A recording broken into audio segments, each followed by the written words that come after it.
नमस्कार। एक हफ्ते में पाकिस्तान को देना है $1 बिलियन यूएई के कुछ बैंक्स को जहां से वो पैसा लिया हुआ था।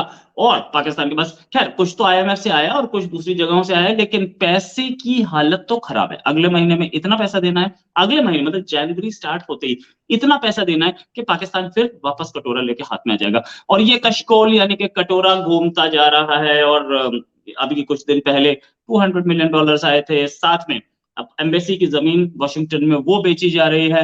और कुछ जमीनें ऐसी देखी गई हैं, एम्बेसी को पैसा नहीं मिल रहा है अपनी सैलरी के लिए। इसी पे बात करने के लिए हमारे साथ अमजद अयूब मिर्जा रहने वाले हैं मीरपुर, जम्मू एंड कश्मीर के। वैसे तो पाकिस्तानी साइड ऑफ कश्मीर कहते हैं, लेकिन अमजद अयूब मिर्जा पे स्टैंप लगी है भारत माता की, क्योंकि भारत माता की जय। और अमजद अयूब मिर्जा भारत माता के उन बच्चों में से हैं जिन्होंने हर जगह भारत माता का झंडा बुलंद किया था। बहुत बहुत स्वागत आपका हमारे शो में। पहली चीज सर, थैंक यू। ये अगले महीने जो कंगाली के कगार पे जा रहे हैं, यूएई के बैंक का कर्जा वापस करना है और वो तो रोल ओवर नहीं हुआ है। कुछ कुछ तो रोल ओवर कर लिया था, लेकिन अगले साल $30 बिलियन से ज्यादा देना है। अकाउंट में $7 बिलियन के आसपास है, कहां से देंगे? देखें, अगले हफ्ते नेक्स्ट वीक पाकिस्तान को दुबई के 2 कमर्शियल बैंक्स को $1 बिलियन से ज्यादा प्रिंसिपल अमाउंट वापस करनी। एक बैंक का 600 मिलियन है और दूसरे बैंक का $415 मिलियन इन्होंने वापस कर। इनका ये लोन 1 साल के लिए इन्होंने लिया था। इनका ये ख्याल था कि 1 साल जब पूरा होने वाला होगा तो हम उनसे फिर निगोशिएशन करके इसको रिस्ट्रक्चर करवा लेंगे, आगे ले जाएंगे इसको। लेकिन वो बैंक नहीं मान रहे, क्योंकि बैंकों को भी पता लग गया कि भाई ये तो इनका तो नैया इनकी डूब रही है। तो लिहाजा अब वो कह रहे हैं कि नहीं, हमें पैसे वापस करें आप। तो पाकिस्तान ने इमरजेंसी में अब चाइना और सऊदी अरेबिया को कहा है कि हमें फौरी तौर पर $6 बिलियन जो है इमरजेंसी लोन प्लीज दे दें आप। तो उसमें अगर वो मिल जाता है तो उसमें से हो सकता है ये उनको वापस करें। लेकिन मसला यहाँ पे रुकता नहीं है ना। मसला ये है कि इनको 2023 2022-23 का जो फिजिकल ईयर चल रहा है इस वक्त, इसमें $32 बिलियन चाहिए सिर्फ डेट सर्विसिंग के लिए और कर्जे वापस करने के। बैंक में जो इनके पास पड़े हैं, ये कहते हैं 6.7 to 7 बिलियन डॉलर्स पड़े हैं, लेकिन मेरा ख्याल है कि $4.5 बिलियन से ज्यादा इनके पास नहीं है। पाकिस्तान में अब इस वक्त जो मनी चेंजर्स हैं उनके पास भी डॉलर्स नहीं है। पाकिस्तान में डॉलर को तो छोड़ें, कोई भी फॉरेन करेंसी जो है वो आप लेने जाएं तो वो आपको ब्लैक में मिल रही है और बहुत मुश्किल से मिल रही है। अब ऐसी सूरत हाल में इनके पास तो अगले महीने की इंपोर्ट्स के पैसे देने के लिए नहीं। दूसरी तरफ ये है कि इनका जो इंडस्ट्रियल बेस था, जो मेन टेक्सटाइल इंडस्ट्री पे था, वो इंडस्ट्रियल बेस इनका कोलैप्स हो गया। मतलब है, अभी इन्होंने ये कहा नहीं है कि वो कोलैप्स हो गया है, लेकिन मैं जो देख रहा हूं, मुझे ये कहने में कोई डर महसूस नहीं होता कि मैं ये कहूं कि वो इंडस्ट्रियल इनका जो बेस था मैन्युफैक्चरिंग का, वो कोलैप्स हो गया। उसकी वजह मैं आपको बताता हूं। फैसलाबाद में जो सबसे बड़ी पाकिस्तान की कंपनी है टेक्सटाइल की, निशात लिमिटेड, उन्होंने अपने 2 कारखाने बंद कर दिए। इसके अलावा बेशुमार टेक्सटाइल इंडस्ट्री के जो कारखाने हैं वो उन्होंने अपनी प्रोडक्शन रोक दी है, बंद कर दी है, क्योंकि बिजली नहीं है। और डॉलर के मुकाबले में रुपया इतना गिर गया है कि अब वो अगर उसको एक्सपोर्ट करते हैं तो उनको वो बहुत महंगा पड़ रहा है। तो उन्होंने कारखाने बंद कर दिए। इसके अलावा मेहरान सुजुकी इंडस्ट्रीज बंद हो गई है। इसके अलावा मिलर ट्रैक्टर फैक्ट्री मैन्युफैक्चरिंग जो करते थे, ट्रैक्टर्स बनाते थे, वो बंद हो गई है। इसके अलावा आपका जो बलूचिस्तान के जो व्हील्स हैं, वो टायर बनाने वाले, वो मतलब बेशुमार इंडस्ट्री आपकी बंद हो गई है। तो ये कोलैप्स है। दूसरी तरफ एग्रीकल्चर का यह हाल है कि सिंध में पानी खड़ा है अभी भी, सैलाब का 4 महीने से ऊपर हो गए, वो पानी निकासी नहीं हो रही उसकी। तो आपकी पिछली फसल तो तबाह हो गई, अगली फसल का बीज भी आप नहीं बो सकते। इसका मतलब यह कि अगली फसल भी नहीं होगी। तो इनके पास जखीरा उस तरह से नहीं है जिसकी बुनियाद पर ये 2 साल, 4 साल, 5 साल अपनी इकोनॉमी को जीरो ग्रोथ पे भी सस्टेन कर सकते। इसलिए ये इकॉनमी अब तबाही हो चुकी है। और अब देखते हैं कि जो नेशनल सिक्योरिटी काउंसिल की मीटिंग हो रही है इस्लामाबाद में, उसमें क्या फैसले होते हैं। इनके पास अब सवाए इसके और कोई रास्ता नहीं है कि या तो ये टेक्नोक्रेट गवर्नमेंट लेके आए और उसके जरिए कोशिश करें कुछ करने की। उस टेक्नोक्रेट गवर्नमेंट को जाहिर है वर्ल्ड बैंक और आईएमएफ की सपोर्ट हासिल होगी। दूसरा इनके पास जो रास्ता है वो ये है कि ये इकोनॉमिक इमरजेंसी पूरे मुल्क में लगाएं। तीसरा इनके पास रास्ता ये है वो है भागने का, और वो है कि ये इलेक्शन अनाउंस करके, तो इलेक्शन के चक्कर में जो है ये जान अपनी छुड़ाए ये गवर्नमेंट, और जो भी नेक्स्ट गवर्नमेंट आती है उसको ये रिस्पॉन्सिबिलिटीज दे। लेकिन इस सारे सिनेरियो में जो बात समझने वाली है वो ये है कि पाकिस्तान के पास पैसे नहीं है। आप देखें कि 3 दिन पहले कोर कमांडर्स की जो मीटिंग हुई पाकिस्तान आर्मी की जीएचक्यू में, उसमें ये फैसला किया गया कि up to 75% of privileges of the army officers have to be slashed down. दूसरा जो है सीएमएच, जो कंबाइंड मिलिट्री हॉस्पिटल्स हैं फौज के, उन्होंने रिटायर्ड फौजी अफसरों के इलाज करने बंद कर दिए, कहते हैं हमारे पास पैसे नहीं है दवाइयों के। तो ये एक ऐसा सिचुएशन है जहां अब आपकी आर्मी डिमोरलाइज हो रही है, और इतनी डिमोरलाइज हो गई है कि पिछले 3-4 हफ्ते में 5,000 से ज्यादा पाकिस्तानी ऑफिसर्स ने अपने रेजिग्नेशन जमा कराए हैं जीएचक्यू में। क्योंकि एक तो फाइनेंशियली उनकी इतनी सिचुएशन खराब हो चुकी है, और दूसरी तरफ जो बलूचिस्तान में और जो खैबर पख्तूनख्वा में जो फौज को डेली बुनियादों पर मार पड़ रही है, उसकी वजह से फौज बहुत डिमोरलाइज हो चुकी है। और तीसरा फौज के डिमोरलाइज होने का मसला ये है कि जब वो पब्लिक में जाते हैं तो हर जगह उनको गालियां पड़ रही हैं, हर शख्स कहता है ये खा गए, इनकी वजह से इकॉनमी खराब है। यानी कि तो ऐसी सूरत हाल में जब आपकी आर्मी में कोहिजन ना रहे, आर्मी स्प्लिट है between Imran Khan and sitting government, जहां आपके फाइनेंसेस जो है वो आपके पास ना हो, और फाइनेंसेस जनरेट करने का मैकेनिज्म आपका फ्लॉप हो गया हो, फेल हो गया हो, कलैप्स हो गया हो, और फिर जहां आपके एग्रीकल्चरल सेक्टर जो है वो बर्बाद हो गया हो, तो फिर मुझे बताएं घर कैसे चलाएंगे आप? आपका तो चूल्हा नहीं जलेगा। Right right. और साथ में एक चीज और, मैंने अभी कुछ दिन पहले एक पाकिस्तान के former army officer major Adil Raja, उनका एक वीडियो सुन रहा था। ये बोला कि 50% पाकिस्तानी आर्मी के ऑफिसर्स रिजाइन कर चुके हैं। रिजाइन कर चुके मतलब रेजिग्नेशन पेंडिंग पड़ा है। ऐसे सूरत हाल में अगर उनकी खबर सही है तो, हालांकि मेरे और उनके जो विचार हैं, थिंकिंग है, बिल्कुल अलग है। वो थोड़ा जिहादी माइंडसेट रखते हैं और मैं लिबरल माइंडसेट रखता हूँ।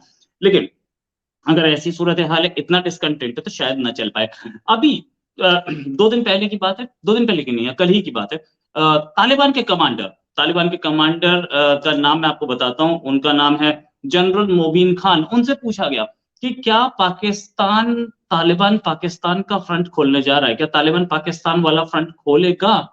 तो उन्होंने बोला कि खोल तो देंगे, पाकिस्तान को फतेह भी कर लेंगे, लेकिन पाकिस्तान का कर्जा कौन वापस करेगा? तो ये सिचुएशन है कि तालिबान भी पाकिस्तान पे कब्जा नहीं करना चाह रहा, क्योंकि उसका कर्जा वापस करना प्रॉब्लम है। ये इतनी बुरी हालत, क्या आगे चल आपको लग रहा है कि ये डिफॉल्ट करेंगे और डिफॉल्ट करेंगे, सिचुएशन बहुत खराब होने वाली है, खाने के लिए नहीं मिलने वाला है, कुछ ऐसी सिचुएशन? खाने के लिए तो नहीं मिल रहा ना, खाने के लिए किधर मिल रहा है? पाकिस्तानी कब्जे वाले जम्मू कश्मीर में आटा नहीं है, गिलगित बल्तिस्तान में आटा नहीं है। कल इतनी बड़ी जनरल स्ट्राइक हुई है गिलगित बल्तिस्तान में हिस्ट्री की, यानी पूरा गिलगित बल्तिस्तान कल बंद था। आज भी बल्तिस्तान का जो इलाका है, वहां के 4 जिले जो है, डिस्ट्रिक्ट, वो सारे बंद हैं। आज भी प्रोटेस्ट हुआ है स्कर्दू में, जुमे की नमाज के बाद बहुत बड़ा प्रदर्शन हुआ यादगार चौक में। तो खाने को तो है ही नहीं। देखिए बात यह है कि इस वक्त जो हमें देखना चाहिए ना वो ये है कि ये पाकिस्तान, श्रीलंका, अब बांग्लादेश की इकोनॉमी भी बड़ी ट्रबल में चली गई है। उन्होंने आईएमएफ से $4.5 बिलियन का जो कर्जा है मांगा है उन्होंने, हेल्प आउट करने के लिए करंट अकाउंट डेफिसिट को, क्योंकि उनकी जो एक्सपोर्ट्स हैं वो कम हो गई हैं और इम्पोर्ट्स बहुत ज्यादा बढ़ गई हैं। तो ये सब जो यूक्रेन वॉर के बाद तेल की कीमतों में इजाफा एक्सेट्रा एक्सेट्रा, ये सारा रिपरकशन उसकी बांग्लादेश में भी पड़ रही है। उधर नेपाल की हालत भी कोई बहुत ज्यादा इंप्रेसिव नहीं है। तो ये इंडिया के इर्द गिर्द जो मुल्क कोलैप्स हो रहे हैं, ये अब इंडिया के लिए और अफगानिस्तान भी, तो इंडिया के लिए अब मुझे लगता ये है कि ये सोचने का टाइम है कि इंडिया, इसका जो रिपल इफेक्ट है वो इंडिया की इकोनॉमी पे ना पड़े, इससे कैसे बचा जाए। ये अब मैं समझता हूँ थिंक टैंक्स को बैठ के सर जोड़ के बैठना चाहिए और ये सोचना चाहिए कि ये जो इंडिया के इर्द गिर्द जो मुल्क हैं छोटे, जहाँ की इकोनॉमीज कोलैप्स हो रही हैं, जिनकी पॉपुलेशन जो है वो तकरीबन ना करते हुए भी 40, 50, 60 करोड़ तक है। ये 60 करोड़ लोगों की जो मुल्क है इकोनॉमी जब कोलैप्स करेंगी, तो इसका जो रिपल इफेक्ट है वो इंडिया की इकोनॉमी पे पड़े, उसको कैसे बचाया जाए, डैमेज कंट्रोल कैसे किया जाए पूरे रीजन का। क्योंकि ये अगर एक मुल्क हो तो हम कहें चलो ठीक है, इसको संभाला जा सकता है। इस पूरे रीजन में ईरान की इकोनॉमी कोलैप्स कर रही है, अफगानिस्तान कोलैप्स हो चुका है, श्रीलंका कोलैप्स हो चुका है, पाकिस्तान कोलैप्स हो चुका है, Bangladesh is next in the line, after that it's Nepal. तो ये हमें अब सर जोड़ के बैठना चाहिए कि इसको कैसे किया जाए। उसके दो तरीके, उसमें एक तो तरीका ये है कि फौरी तौर के ऊपर जो है वो बलूचिस्तान को एक आजाद मुमलिकत या आजाद रियासत के तौर पर जो है वो हासिल करने के लिए क्या हिकमत अमली अपनाई जा सकती है। दूसरा, पीओजे और पाकिस्तानी ऑक्युपाइड गिलगित बल्तिस्तान जो है, इसके मसले को फौरी तौर पर हल करके इसको साथ जोड़ा जाए, ताकि हम ये जो क्राइसिस है पाकिस्तान का, इसको बीच में गिलगित बल्तिस्तान और पीओजे के आने की वजह से इसको अपने से दूर करें। तीसरा जो है वो ये है कि अफगानिस्तान के अंदर देखें 500 से ज्यादा प्रोजेक्ट्स इंडिया चला रहा है इस वक्त, और तालिबान ने ये स्टेटमेंट दी है परसों, उन्होंने कहा है कि हम 12 नए प्रोजेक्ट शुरू करने जा रहे हैं इंडिया के साथ, और जो ऑलरेडी ऑन गोइंग प्रोजेक्ट्स हैं इंडिया के साथ, ये प्रोजेक्ट जो है इनको हम कंप्लीशन तक लेके जाएंगे, जिसमें से 60% से ऊपर ऑलरेडी कंप्लीट हो चुके। तो इंडिया को, अफगानिस्तान को स्टेबल करने के लिए वहां के इंफ्रास्ट्रक्चर डेवलपमेंट में जो काम कर रहे हैं उसको तेज करना पड़ेगा, और ज्यादा तेज करना पड़ेगा। और इस तरीके से जो तहरीक तालिबान पाकिस्तान है उसको और अफगान तालिबान जो है उनको आपस में ये तय करना पड़ेगा कि जल्दी से जल्दी खैबर पख्तूनख्वा पे कब्जा करके इसको वापस अफगानिस्तान का हिस्सा बनाया जाए। इस तरह से इस इलाके को तो हम सब कंट्रोल कर सकते, वरना मैं समझता हूं कि ये बहुत बड़ी तादाद में ये खतरा भी है कि इकोनॉमिक रिफ्यूजीज जो है वो पाकिस्तान के बॉर्डरों से इंडिया की तरफ माइग्रेशन कर सकते। अगर फाके पड़ जाए, भूख पड़ जाए, खाने को कुछ ना हो, कैनिबलिज्म शुरू हो जाए, आदमखोर हो जाए लोग, तो फिर क्या होगा? फिर आप उस मास माइग्रेशन को नहीं रोक सकते। I am not talking about a few 100,000 people, I'm talking about a mass migration of millions। आप भूल जाएंगे बांग्लादेश के जो ईस्ट पाकिस्तान की माइग्रेशन वेस्ट बंगाल में हुई थी, उसको भूल जाएंगे आप। तो ये इस वक्त हमारा कंसर्न होना चाहिए इंडिया में। जी राइट सर, इस हफ्ते पाकिस्तान के फॉरेन एक्सचेंज रिजर्व्स $5.821 बिलियन पे थे, $5.821 बिलियन। इसमें से $1 बिलियन निकल जाना अगले हफ्ते, तो 4.821, और ऊपर से करीब करीब $200 मिलियन का डेफिसिट जाता है उनके पास, ट्रेडिंग का, करंट अकाउंट डेफिसिट का वीकली। तो ऐसे तो ये नहीं चल पाएगा। और अगले 6 महीने में, फिस्कल ईयर इनका जून में शुरू होता है, इस फिस्कल ईयर खत्म होने से पहले पहले $30 बिलियन देना है नहीं, और वो जिसे बोलते हैं कि क्राइसिस में जाना 100% है। साथ में एक खबर और देता हूं मैं आपको, ये कि चाइनीज एम्बेसडर ने शहबाज शरीफ से गुहार लगाई है कि हमारे आदमी को बचाइए, हमारे आदमी सेफ नहीं है पाकिस्तान में। ये भी एक रीजन है कि चाइना से पैसा नहीं आ रहा। वो हिमालय से ऊंची दोस्ती ना यही खत्म होती दिख रही है। चाइना से पैसा आ नहीं रहा है, कहीं और से पैसा है नहीं, कंगाली की कार पे, और इशाक डार बोल रहे हैं कि हम डिफॉल्ट नहीं करेंगे। इतना कॉन्फिडेंस इशाक डार में। देखिए, ये कॉन्फिडेंस नहीं है, ये सेल्फ डिनायल है। ये कॉन्फिडेंस नहीं है, ये सेल्फ डिनायल है। ये डिनायल मोड में है। इनके पास सवाए, देखे ना आप, इसहाक डार साहब ने कल जो अदालत नैब है, नेशनल अकाउंटेबिलिटी ब्यूरो है, वहां से अपने सारे केसेस फारिग करवा लिए हैं। उनकी तमाम प्रॉपर्टी उनको वापस मिल गई है। तो वो इसहाक डार को तो कोई टेंशन नहीं है। टेंशन ये है कि जो 22 करोड़ लोग हैं, और वो 22 करोड़ पंजाबियों को निकाल के बाकी सारे जो है वो गुलाम है पाकिस्तान आर्मी के, जिन पे जबरी कब्जा किया हुआ है पाकिस्तान आर्मी, उनका मसला है।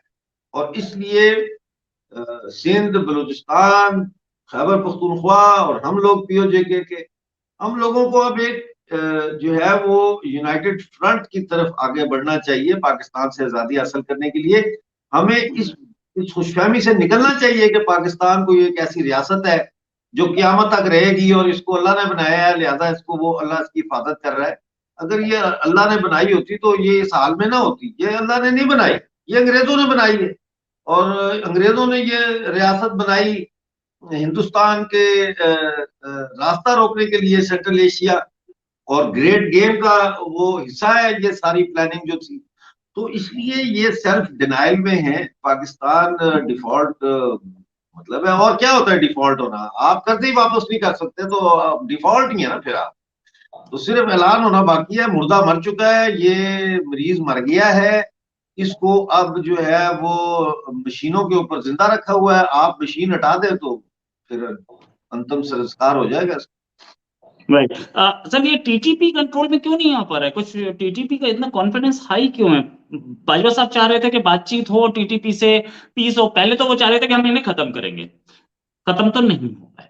पाकिस्तानी आर्मी ने एड़ी चोटी का जोड़ लगा लिया, ऑपरेशन ज़रब अज़ब किया और दूसरे ऑपरेशंस किए, नहीं हो पाए।